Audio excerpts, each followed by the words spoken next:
Hello students, in today's lecture number 17 on moving charges and magnetism, we shall have a discussion on numerical problems based on the concept of two parallel wires carrying current either in same direction or in opposite directions. In lecture number 16, we discussed the concept of two parallel wires having current in same direction and current in opposite direction.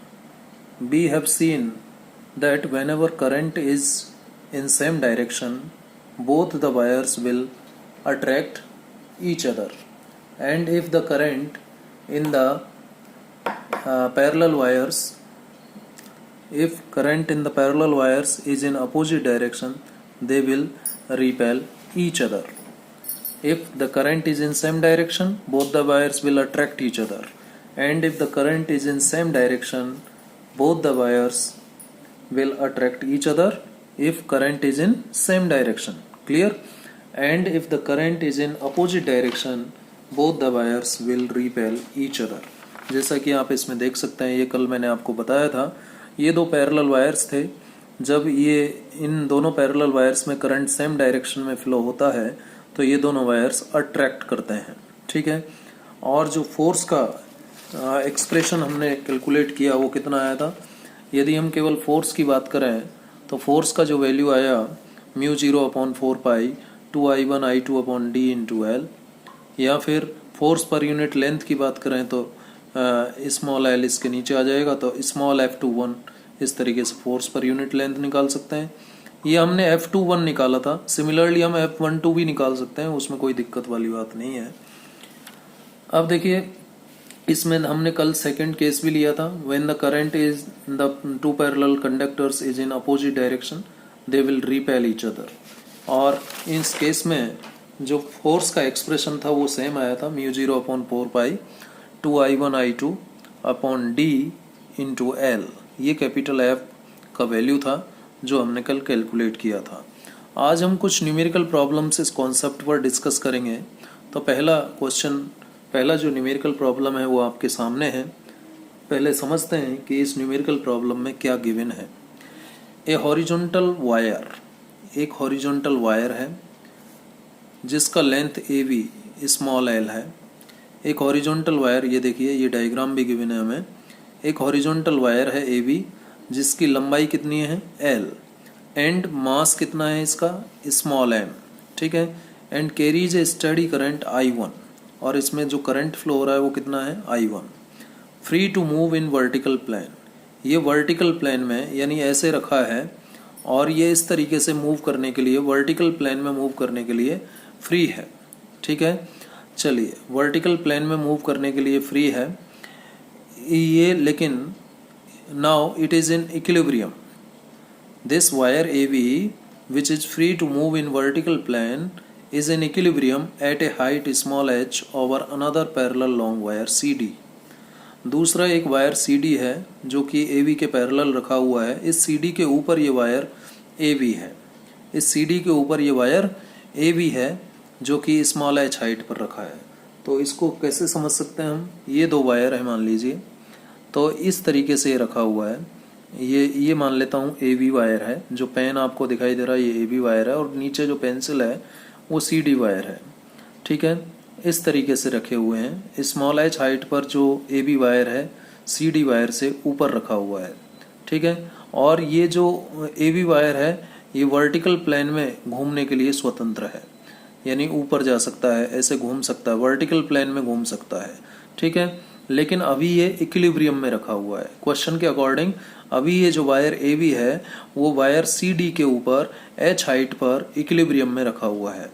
AB में जो current flow हो रहा है वो I1 है, और ये भी गिवन है कि जो वायर CD है उसमें करंट I2 है.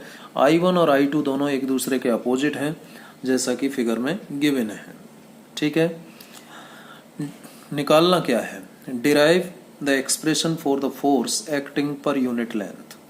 पर यूनिट लेंथ कितना फोर्स एक्ट करेगा ये हमें पता करना है, यानी स्मॉल f की वैल्यू पता करनी है, कैपिटल F पता नहीं करना है. फोर्स पर यूनिट लेंथ बात हो रही है, तो फोर्स पर यूनिट लेंथ की बात हो रही है. Force acting per unit length, यानी हमें स्मॉल एफ चाहिए, किस पर लगने वाला force per unit length, wire A B पर लगने वाला। And write the condition for which wire A B is in equilibrium, और किस कंडीशन में ये वायर ए बी इक्विलिब्रियम में होगा वो कंडीशन भी हमें लिखनी है। तो सबसे पहले तो देखिए, इस वायर की बात यदि मैं करूं, सी डी वायर की बात करूं, तो सी डी वायर के कारण जो मैग्नेटिक फील्ड ए बी के नेबरहुड में होगा, वही इस तरीके से थंब इस तरफ है और फिंगर्स ऐसे जाएंगी, अंदर की तरफ जाएंगी और इधर से बाहर आएंगी। तो इस वायर के जब करंट इस तरफ है तो यहाँ पर magnetic field C D wire के कारण ए बी के नेबरहुड में जो मैग्नेटिक फील्ड होगा वो इनटू द पेज होगा। यानी यहाँ पर जो मैग्नेटिक फील्ड है, इसी डायग्राम में मैं आपको समझा देता हूँ, इस तरीके से होगा, इनटू द पेज होगा। और ये जो मैग्नेटिक फील्ड है ये B2 होगा, यानी सेकंड वायर के कारण होगा, ठीक है। और ए बी जो वायर होगा, ए बी वायर में करंट इस तरफ है, तो राइट हैंड थंब रूल के अकॉर्डिंग थंब इस तरफ जाएगा, तो सी डी के नेबरहुड में जो मैग्नेटिक फील्ड होगा वो भी इनटू द पेज होगा using right hand thumb rule. ये जो नीचे मैंने क्रॉस से रिप्रेजेंट किया है ये ए बी का मैग्नेटिक फील्ड है और इसको मैं V1 लिखूंगा। तो इस सी डी के नेबरहुड में तो ए बी वायर का मैग्नेटिक फील्ड है और ए बी के नेबरहुड में सी डी वायर का मैग्नेटिक फील्ड है, ठीक है। सी डी वायर का मैग्नेटिक फील्ड हमने V2 से रिप्रेजेंट किया है और ए बी वायर का मैग्नेटिक फील्ड हमने V1 से रिप्रेजेंट किया है। हमें चाहिए क्या, force acting per unit length on the wire A B पर लगने वाला फोर्स पर यूनिट लेंथ हमें निकालना है। तो मुझे ज़रूरत पड़ेगी I2 की, किसकी ज़रूरत पड़ेगी, I2 की। देखिए फोर्स पर यूनिट लेंथ निकालना है तो फोर्स पर यूनिट लेंथ आएगा क्या, लेंथ तो ऐसे है आपकी, लेंथ तो ऐसे है और मैग्नेटिक फील्ड इस तरीके से है, इस तरीके से मैग्नेटिक फील्ड है। तो दोनों के बीच जो एंगल बन रहा है वो 90 डिग्री, यानी एल और बी के बीच का एंगल क्या है, 90 डिग्री है। तो मैं यहाँ लिख सकता हूँ, since force acting per unit length on the wire A B is written as, क्या लिखा जाएगा, is written as small F is equal to mu 0 upon 4 pi 2I1 I2, उसी फॉर्मूले का मैं यूज कर रहा हूँ, अपॉन डी की जगह क्या है यहाँ एच है, दोनों वायर के बीच जो डिस्टेंस है वो एच है, तो डी नहीं लिखेंगे, अब क्या लिखेंगे, एच लिखेंगे। और एल में इधर ले गया था तो फोर्स पर यूनिट लेंथ आ गया, ये फॉर्मूला बना हमारा। अब देखिए ये magnetic force per unit length हमने निकाल लिया। अब ये जो फोर्स आया ये आया कैसे, ये फॉर्मूला, इतना मैग्नेटिक फोर्स एक्सपीरियंस होगा वायर को, लेकिन ये हमें डिराइव करना है, ये एक्सप्रेशन क्या करना है, डिराइव करना है। तो ये हमें डिराइव करना है। तो इसका प्रूफ यदि हम देखें कि इतना फोर्स होगा या नहीं होगा, तो प्रूफ करने के लिए जो मैग्नेटिक फोर्स है, सिंस मैग्नेटिक फोर्स क्या लिखा जाता है, मैं निकाल रहा हूँ वायर ए बी वायर पर निकाल रहा हूँ मैं, ठीक है, ए बी वायर पर निकाल रहा हूँ। तो करंट कौन सा आएगा, ए बी वायर में कितना करंट है, I1 है, लेंथ L है, और मैग्नेटिक फील्ड किसका आएगा, सी डी वायर का, और सी डी वायर का मैग्नेटिक फील्ड कितना है, V2 है, और साइन 90 इस तरीके से आएगा। साइन 90 क्यों, अभी मैंने बताया था L और V के बीच का एंगल कितना है, 90, तो ये I1 L V2 आ जाएगा। और यहाँ से ये I1 L और V2 का वैल्यू क्या होगा, म्यू 0 I2 अपॉन 2 पाई H। भाई मैग्नेटिक फील्ड कितना होता है, mu 0 I upon 2 pi R, तो mu 0 I upon 2 pi R, अब 2 है तो I2 आएगा और R की जगह क्या आ जाएगा, H आ जाएगा, दोनों वायर के बीच का डिस्टेंस। तो इससे हम क्या निकाल लेंगे, म्यू 0 अपॉन 2 पाई I1 I2 upon H into L, ये आ जाएगा। अब ये तो कैपिटल F आया, लेकिन हमें चाहिए magnetic force per unit length, यानी F अपॉन L क्या आ जाएगा यहाँ से, म्यू 0 अपॉन 2 पाई I1 I2 अपॉन H, ठीक है, ये आ जाएगा। और आप चाहते हैं इसको 4 पाई की टर्म में लिखना, इसकी एफ अपॉन एल की जगह स्मॉल एफ लिख दिया। इसको 4 पाई की टर्म में बदलना चाहते हैं तो 4 पाई और ऊपर नीचे 2 से मल्टीप्लाई कर देंगे तो ये हमारा फोर्स पर यूनिट लेंथ आ गया। ये प्रूव हो गया। अब दूसरा और क्या करना है हमें, right the condition for which wire A B is in equilibrium. अब ये वायर ए वी कब इक्विलिब्रियम में होगा, वो कंडीशन क्या होगी, वायर ए वी कब इक्विलिब्रियम में होगा। भाई ये वायर ए वी इक्विलिब्रियम में होगा, ये वायर ए वी था ऊपर था और नीचे वायर सी डी था, तो ये वायर ए वी यहाँ पर कब टिकेगा, कब इक्विलिब्रियम में होगा। इस वायर का जितना वजन क्या होगा एम जी कहाँ लगेगा, इस वायर ए वी का नीचे की तरफ लगेगा। अब इसको इसी जगह रोकना है तो उतना की उतना मैग्नेटिक फोर्स इस पर ऊपर की तरफ लगना चाहिए या नहीं। तो जो नीचे एम जी है उतना की उतना फोर्स ऊपर लग जाए मैग्नेटिक फोर्स, तो ये इसी जगह टिक जाएगा, है या नहीं। तो कंडीशन यदि मैं लिखना चाहूँ, यहाँ पर लिखें the condition for which wire A B is in equilibrium is written as condition for which wire A B is in equilibrium is written as क्या लिखा जाएगा, force per unit length. Magnetic force कितना experience हो रहा था, capital. भाई wire का मास m है ए वी का और एक्सिलरेशन ड्यू टू ग्रेविटी ये हो गया, तो mg तो हो गया वेट, और ये किसके बराबर होना चाहिए, मैग्नेटिक फोर्स के बराबर होना चाहिए। किसके बराबर होना चाहिए, मैग्नेटिक फोर्स के बराबर होना चाहिए। या फिर मैं लिखूं weight is equal to magnetic force, तो ही वायर ए वी जो है अपनी जगह पर इक्विलिब्रियम में रहेगा। अब इसको आप ऐसे भी लिख सकते हैं वेट पर यूनिट लेंथ, तो इधर भी क्या हो जाएगा, फोर्स पर यूनिट लेंथ हो जाएगा। इस तरीके से ऐसे भी लिख सकते हैं, ठीक है। पर यूनिट लेंथ यदि लिखें तो इसको इस तरीके से भी लिख सकते हैं weight per unit length is equal to small F, क्योंकि कैपिटल एफ अपॉन एल क्या हो जाएगा ये। तो ये कंडीशन आ जाएगी जिस कंडीशन में वायर ए बी इक्विलिब्रियम में रहेगा। समझ गए क्या, वायर ए बी इक्विलिब्रियम में कब रहेगा, अभी मैंने आपको बताया ये वायर ए बी है, ये इस जगह कब टिकेगा, जब इसका जो जितना वजन है जो कि नीचे की तरफ लग रहा है, एम जी नीचे की तरफ लग रहा है इस वायर का, तो उतना की उतना एम जी के बराबर फोर्स ऊपर की तरफ मैग्नेटिक फोर्स इस पर लग जाए, यानी एम जी बराबर मैग्नेटिक फोर्स हो जाए, यानी इसका वजन मैग्नेटिक फोर्स के बराबर हो जाए, तो ये इसी जगह टिका रहेगा। ठीक है, तो ये बात हो गई इस न्यूमेरिकल की, बहुत ही सीधा साधा सा न्यूमेरिकल था, तो आप इसे कर सकते हैं। चलिए नेक्स्ट न्यूमेरिकल प्रॉब्लम पर आ जाते हैं। और नेक्स्ट न्यूमेरिकल प्रॉब्लम जो मैंने ली है वो आपके एनसीईआरटी से लिए हैं, और एनसीईआरटी से जो न्यूमेरिकल प्रॉब्लम यहाँ पर हम डिस्कस कर रहे हैं वो, जस्ट ए मिनट बेटा, एनसीईआरटी की न्यूमेरिकल प्रॉब्लम हम डिस्कस करना चाहेंगे। तो एनसीईआरटी की जो न्यूमेरिकल प्रॉब्लम मैं यहाँ लेना चाह रहा हूँ वो कौन सी है, देखिए, yes, this is the numerical problem, दिखाता हूँ, यस ये है। तो इस न्यूमेरिकल प्रॉब्लम को हम डिस्कस करना चाहते हैं। पहले क्या है न्यूमेरिकल प्रॉब्लम, देखें जरा। Two long and parallel straight wires A and B, दो लॉन्ग और पैरेलल स्ट्रेट वायर्स हैं A and B, carrying current of 8 ampere and 5 ampere in the same direction, are separated by a distance 4 centimetre. Estimate the force on a 10 centimetre section of the wire A. दो wire हैं, ठीक है, ए and B.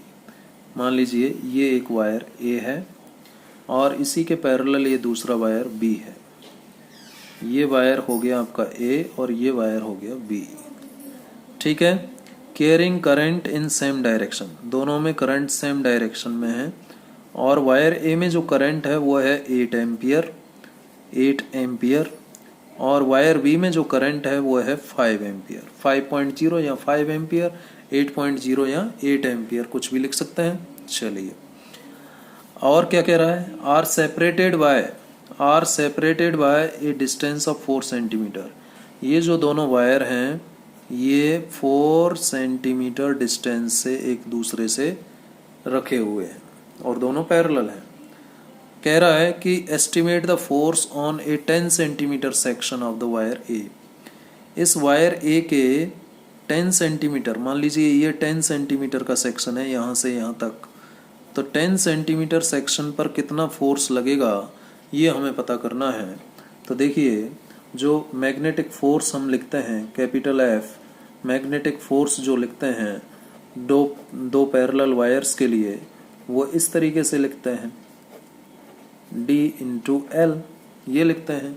ठीक है, अब यहाँ पर देखिए म्यू 0/4 कितना होता है 10⁻⁻⁷ इंटू 2 की जगह 2, I1 कितना है 8 एम्पियर, I2 कितना है 5 एम्पियर, D कितना है बेटा 4 सेंटीमीटर। 4 सेंटीमीटर को मीटर में ऐसे लिख लेते हैं। और L कितना है, L यानी किस सेक्शन पर निकालना है, ये 10 सेंटीमीटर सेक्शन पर निकालना है, तो 10 इंटू 10⁻⁻2 ये हो जाएगा। अब इसको मैं सॉल्व कर लेता हूँ, इसको मैं क्या कर लेता हूँ, सॉल्व कर लेता हूँ। तो सॉल्व करने से वैल्यू आ जाएगी। अब ये जो 10 सेंटीमीटर पर फोर्स लगा ये आ जाएगा यहाँ से 2 8 जा 16, 5 जा 80 और 4 से ये देखिए पहले कैंसिल कर लीजिए, 4 2 जा 8 और देखिए 2 2 जा 4, 5 4 इंटू 5 20, 20 इंटू 10 200, 200 तो ऊपर ये ऊपर आ गया मल्टीप्लाई होके, ये -2 और ये -7, ये हो गया -9 और ये -2 ऊपर जाएगा तो +2 हो जाएगा और ये लिखा जाएगा 2 इंटू 10⁻⁻9, ये 2 और ये +2 हो जाएगा +4। ठीक है, ये आ जाएगा। और इसको जब मैं सॉल्व करूँगा तो कितना आ जाएगा, ये आ जाएगा 2 इंटू कितना आ रहा है बेटा 2 इंटू -9 और +4 -5 और किस में आ जाएगा ये न्यूटन। इतना फोर्स एक्सपीरियंस करेगा 10 सेंटीमीटर सेक्शन, इतना फोर्स एक्सपीरियंस करेगा। ठीक है, क्लियर है। चलिए आगे बढ़ते हैं, नेक्स्ट न्यूमेरिकल प्रॉब्लम पर बढ़ते हैं। नेक्स्ट न्यूमेरिकल प्रॉब्लम है क्वेश्चन नंबर 4.22। इससे पहले वाला ये जो प्रश्न मैंने सॉल्व किया है बेटा ये एनसीईआरटी एक्सरसाइज का क्वेश्चन नंबर 4.7 है। ठीक है, चलिए अब क्वेश्चन नंबर 4.22 पर आ जाते हैं। ये भी एनसीईआरटी एक्सरसाइज से लिया है। 4.22 क्या कहता है, the wires which connect the battery of an automobile. वो एक वायर है जो कि बैटरी को कनेक्ट करता है ऑटोमोबाइल से। किससे कनेक्ट करता है, ऑटोमोबाइल से। The wires which connect the battery of an automobile, the wires which connect the battery of an automobile to its starting motor. Starting motor जो है ऑटोमोबाइल का उससे जोड़ता है कौन, वायर। ठीक है, the wire which connect the battery of an automobile to its starting motor. वो वायर जो बैटरी को उसकी स्टार्टिंग मोटर से जोड़ता है, उस वायर में कितना करंट फ्लो हो रहा है 300 एम्पियर और ये बहुत ही कम समय के लिए फ्लो होता है, for a very short period of time. जैसे ही हम व्हीकल को स्टार्ट करते हैं तो क्या होता है, तुरंत वायर से बहुत ज़्यादा करंट फ्लो होता है और वो जो करंट ड्रॉ होता है बैटरी से वो स्टार्टिंग मोटर को स्टार्ट कर देता है। ठीक है, what is the force per unit length between the wires if they are 70 centimetre long and 1.5 centimetre apart, is the force attractive और रिपल्सिव। ठीक है, फोर्स पर यूनिट लेंथ निकालना है between the wires if they are 70 centimetre long and 1.5 centimetre apart. ठीक है, ठीक है जी। अब यहाँ पर क्या दे रखा है भाई, वायर ये है आपकी बैटरी, बैटरी, ये बैटरी है, ये क्या है, बैटरी। और इस बैटरी से ये वायर हैं, ये वायर इस बैटरी को जोड़ देते हैं किससे, स्टार्टिंग मोटर से। और इन वायर्स में जो करंट फ्लो होता है वो कितना है, 300 एम्पियर।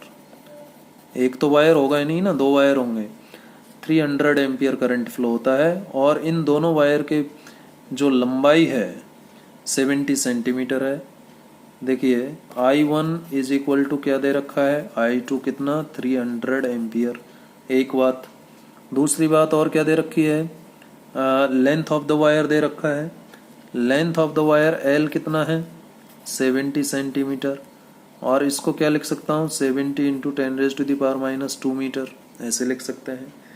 और वायर के बीच का डिस्टेंस यानी स्मॉल d दे रखा है 1.5 सेंटीमीटर, जिसको आप ऐसे भी लिख सकते हैं -2 मीटर, लिख सकते हैं ना ऐसे।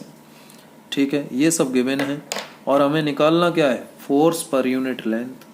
तो फोर्स पर यूनिट लेंथ निकालना है। फोर्स पर यूनिट लेंथ निकालने का मतलब मेरे को स्मॉल f चाहिए।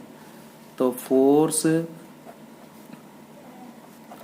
पर यूनिट लेंथ स्मॉल f बराबर क्या होगा, μ0/4 2I1I2/d। और ये L चला गया इधर, L चला जाएगा इधर, है या नहीं, ठीक है, L चला जाएगा इधर, ठीक है। चलिए फोर्स पर यूनिट लेंथ में निकाल रहा हूँ। अब फोर्स पर यूनिट लेंथ का ये फॉर्मूला मेरा आ गया ना, रख दो अब यहाँ पर 10⁻⁻7, 2 की जगह 2, I1 की जगह 300, I2 की जगह भी 300 और D की जगह कितना 1.5 इंटू 10⁻⁻2। सॉल्व करें इसको तो 1 2 3 4 जीरोज हैं, 10⁻+4 और -7, 10⁻⁻, ऊपर आ जाएगा 10⁻⁻3। समझ गए, 4 जीरो हैं तो +4 तो ये हो गया 10⁻+4 और ये -7 तो -3, 2 3 जा 6, 3 जा 18, ये आ गया ऊपर अपॉन 15। ये पॉइंट हटा दूं मैं यहाँ से, इधर ले जाऊं तो -3 आ जाएगा। अब -3 कैंसिल हो गया, 18/15 ये कितना आ जाएगा, 18/15 आएगा ना, सिंपली 18/15, 10⁻³ कैंसिल हो जाएगा तो 15 1 जा 15, बच गया 3 और 0.2 30 न्यूटन पर मीटर, क्योंकि ये फोर्स पर यूनिट लेंथ है। ये क्या है, force per unit length 1.2 Newton per metre, ठीक है। अब देखिए, अब मैंने यहाँ पर जो करंट बनाए हैं वो दोनों सेम डायरेक्शन में होंगे क्या, दोनों में सेम डायरेक्शन में होंगे क्या भाई। जब मोटर, बैटरी से मोटर को, ये जानबूझ करके मैंने दोनों सेम डायरेक्शन में बनाए। अब बताइए कि बैटरी से जो करंट जाएगा, एक इस तरह से जा रहा है तो एक ऐसे आएगा ना, अपोजिट डायरेक्शन में करंट फ्लो होंगे ना।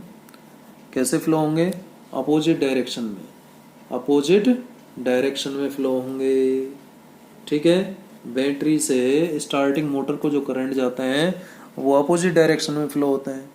आपने देखा होगा कभी जीवन में, अनुभव किया होगा, फैन के वायर आप उल्टे जोड़ दीजिए पंखे के तो वो उल्टा चलने लगता है, फिर हम उनके कनेक्शंस को बदल देते हैं। तो ऐसे ही मोटर का वायरिंग यदि उल्टा कर दिया तो उल्टा घूमती है मोटर, पानी नहीं खींचेगी फिर वो, ठीक है। तो एक दोनों वायर में करंट अपोजिट डायरेक्शन में जाता है मोटर में, ठीक है ना।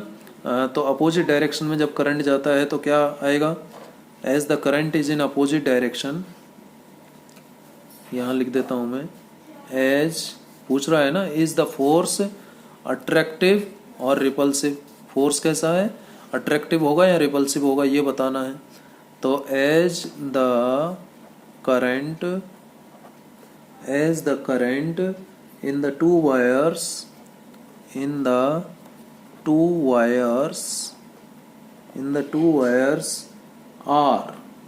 are in opposite direction, are in opposite directions, ठीक है, opposite directions, therefore both the wires will what, क्या करेंगे अब, both the wires will repel each other, तो रिपेल करेंगे एक दूसरे को, ठीक है। तो यहाँ रिपल्सन निकाल लिया। ध्यान रखना ये करंट जो है अपोजिट डायरेक्शन में होता है, इस बात का आपको ध्यान रखना है यहाँ पर। चलिए नेक्स्ट न्यूमेरिकल प्रॉब्लम, जो कि लास्ट न्यूमेरिकल प्रॉब्लम होगी इस लेक्चर की। ये मैंने एग्जाम्पल लिया है एनसीईआरटी टेक्स्ट बुक का, एग्जाम्पल नंबर 4.11 है। और इस एग्जाम्पल 4.11 में देखिए बड़ा ही आसान सा न्यूमेरिकल प्रॉब्लम है। और क्या दे रखा है इस न्यूमेरिकल प्रॉब्लम में, देखिए, the horizontal component of earth magnetic field, the horizontal component of Earth's magnetic field at a certain place is 3 × 10⁻⁻5 tesla. यानी magnetic field, horizontal component earth magnetic field का जो दे रखा है हमें, वो कितना दे रखा है, ये दे रखा है 3 × 10⁻⁵ tesla. And the direction of the field is from geographic south to geographic north. और जो फील्ड का डायरेक्शन है, देखिए अर्थ की यदि हम बात करें तो इस टाइप का होता है अर्थ, और ये होता है आपका जियोग्राफिक नॉर्थ, और ये होता है जियोग्राफिक साउथ। तो कह रहा है कि जो मैग्नेटिक फील्ड का डायरेक्शन है जियोग्राफिक साउथ से जियोग्राफिक नॉर्थ की तरफ है। A very long straight conductor is carrying a current of 1 ampere. A very long straight conductor, कैसा conductor, a long straight conductor is carrying a steady current of 1 ampere, ठीक है। what is the force per unit length on it when it is placed on a horizontal table and the direction of the current। horizontal table पर जब ये रखा जाएगा तो definitely theta का value क्या हो जाएगा, भाई करंट का डायरेक्शन क्या हो जाएगा, इस तरीके से रखा जाएगा। करंट मतलब जो वायर है हॉरिजॉन्टल टेबल पर ऐसे रखा गया है। और जब ये मैग्नेटिक फील्ड का डायरेक्शन है तो जब पहले केस में मैं बात करता हूँ, यदि करंट ईस्ट टू वेस्ट है, ऐसे वायर रखा हुआ है तो थीटा तो 90 हो गया, थीटा तो क्या हो गया, 90 हो गया।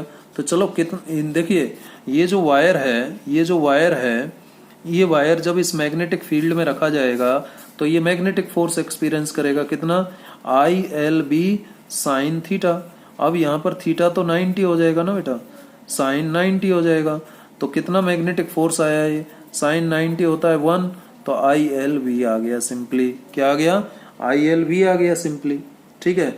अब यहाँ पर मैं केस ए में बताना चाहता हूँ कि जब करंट जो है ईस्ट से वेस्ट है, if current is from east to west, यदि करंट ईस्ट टू वेस्ट है तो क्या होगा, जब करंट ईस्ट टू वेस्ट है यानी ईस्ट इधर होगा ना बेटा, ईस्ट और ये वेस्ट होगा, समझ गए। जब करंट ऐसे जा रहा है और ये मैग्नेटिक फील्ड का डायरेक्शन है, तो जो फोर्स होगा, कौन सा फोर्स पूछ रहा है ये, फोर्स पर यूनिट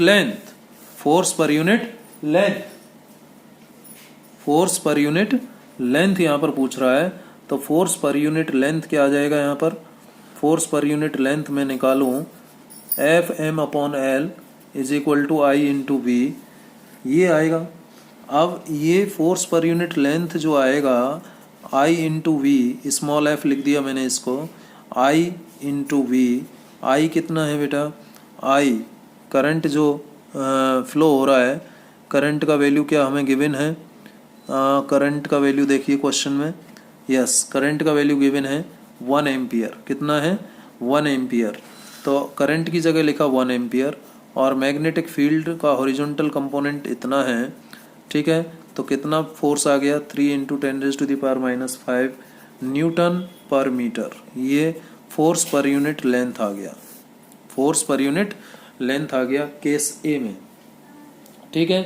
अब ये जो फोर्स पर यूनिट लेंथ है, ये तो जो फोर्स एक्सपीरियंस करते हैं दो वायर, पैरेलल वायर्स, जब करंट का वैल्यू 1 एम्पियर है तो उस समय कितना फोर्स एक्सपीरियंस करते हैं दो वायर? 2 × 10⁻⁷। जब इफ बट यहाँ लिख सकते हो आप, but F is equal to force per unit length is this newton per metre for 1 ampere current, for 1 ampere value of current. 1 ampere value of current के लिए जो फोर्स होगा वो इतना न्यूटन पर मीटर होता है। कहाँ देखा था हमने कल? 1 एम्पियर को जब डिफाइन किया था तो ये बात की थी। ठीक है, क्लियर? एज स्टेटेड, ये कहाँ बात हुई थी? As stated in the definition of 1 ampere, definition of 1 ampere, जैसा कि 1 एम्पियर की डेफिनेशन में बताया गया था। ठीक है, तो हमें क्या करना पड़ेगा? इसलिए हमें जो इफेक्ट है अर्थ मैग्नेटिक फील्ड का, अर्थ का मैग्नेटिक फील्ड और जो भी फील्ड है, जब हम एम्पियर की डेफिनेशन को परिभाषित करते हैं, एम्पियर को डिफाइन करते हैं, तो देखिए यहाँ पर यदि अर्थ मैग्नेटिक फील्ड हमने लिया, इस क्वेश्चन से हमें क्या फिजिक्स समझ में आ रहा है? हमने यहाँ पर इतना अर्थ मैग्नेटिक फील्ड लिया और तब हमने देखा कि वायर के बीच में जब करंट वायर में 1 एम्पियर फ्लो होता है तो इतना फोर्स एक्सपीरियंस होता है। तो ये तो 1 एम्पियर की डेफिनेशन से डेविएशन हो गया। तो यदि 1 एम्पियर को डिफाइन करना चाहते हैं, so to define 1 ampere we have to, क्या करना पड़ेगा? वी हैव टू एलिमिनेट, क्या एलिमिनेट करना पड़ेगा? Eliminate, we have to eliminate the effect of earth magnetic field and other fields present. जो अर्थ मैग्नेटिक फील्ड प्रेजेंट है या जो और फील्ड प्रेजेंट है उनको हमें क्या करना पड़ेगा? एलिमिनेट करना पड़ेगा 1 एम्पियर को डिफाइन करने के लिए। इसका मतलब ये है, क्योंकि 1 एम्पियर जब हम करंट लेते हैं और जब अर्थ मैग्नेटिक फील्ड को नेग्लेक्ट नहीं करते हैं, जब अर्थ मैग्नेटिक फील्ड को हम इतना ले लेते हैं तो 1 एम्पियर करंट के केस में मैग्नेटिक फोर्स इतना आ रहा है, फोर्स पर यूनिट लेंथ, जबकि कितना आना चाहिए था? इतना आना चाहिए था 1 एम्पियर डेफिनेशन के लिए। तो जब भी हम 1 एम्पियर करंट को डिफाइन करें तो हमें अर्थ मैग्नेटिक फील्ड और जो बाकी फील्ड हैं उनको क्या करना पड़ेगा? एलिमिनेट करना पड़ेगा, उनके इफेक्ट को एलिमिनेट करना पड़ेगा। ठीक है, अब देखते हैं पार्ट बी। पहले पार्ट में तो कह रहा था कि current in the wire is from east to west. ठीक है, अब यदि वायर को south to north current flow किया जाए, direction of the current is from south to north यदि डायरेक्शन है करंट का, तो साउथ टू नॉर्थ डायरेक्शन जब होगा करंट का बेटा, तो जब साउथ टू नॉर्थ होगा, देखिए जरा, ये ज्योग्राफिक नॉर्थ था और ये ज्योग्राफिक साउथ, और वायर को हॉरिजॉन्टल रखा था, यानी अब वायर को ऐसे रख दिया है, south to north current flow करना है, ये साउथ था और ये नॉर्थ था, तो वायर को ऐसे रखा होगा। अभी भी तो हॉरिजॉन्टल रखा है, पहले ऐसे रखा था, अब यूँ रख दिया है तो हॉरिजॉन्टल ही ना। ठीक है, तो इस केस में थीटा क्या हो जाएगा? 0 हो जाएगा।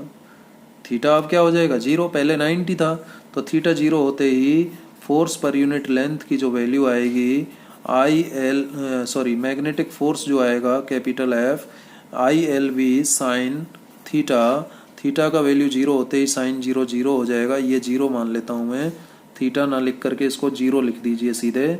ठीक है, ये 0 डिग्री है, तो साइन 0 हो जाता है, तो मैग्नेटिक फोर्स कितना आ जाएगा? 0। तो कोई फोर्स एक्सपीरियंस नहीं करेगा वायर कोई फोर्स एक्सपीरियंस नहीं करेगा।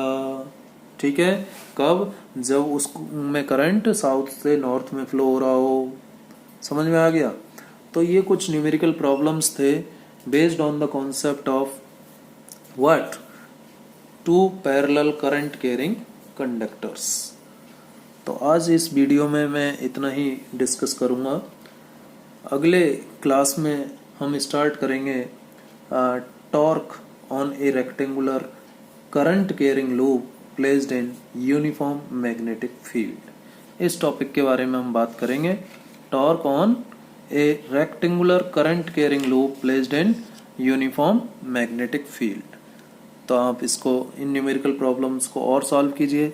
इसके अलावा भी और बहुत सारी न्यूमेरिकल प्रॉब्लम्स अवेलेबल हैं, आप अपनी साइड बुक से उसको सॉल्व करते रहिए। ठीक है, थैंक यू वेरी मच।